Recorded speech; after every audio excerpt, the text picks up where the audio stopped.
Cancer can begin with something almost impossible to see: a normal cell that gradually accumulates changes in its DNA.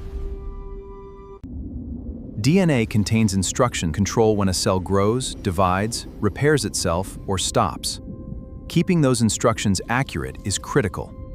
Sometimes a DNA change happens. Most of the time, repair systems correct it, or the damaged cell is removed.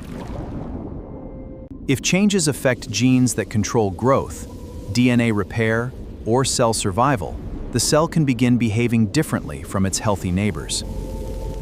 Instead of following the normal limits on division, the altered cell may keep multiplying, producing more cells carrying the same harmful changes.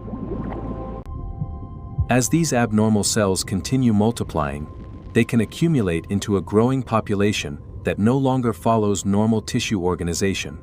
Healthy tissues constantly communicate about when to grow and when to stop. Cancer cells can lose their ability to obey those normal signals. As abnormal cells accumulate, they may form a tumor. A growing tumor needs nutrients, creating pressure for new blood vessels to supply it. Some tumors release signals that encourage nearby blood vessels to grow toward them, supplying oxygen and nutrients that support continued growth. Some tumors release signals that encourage nearby blood vessels to grow toward them, supplying oxygen and nutrients that support continued growth.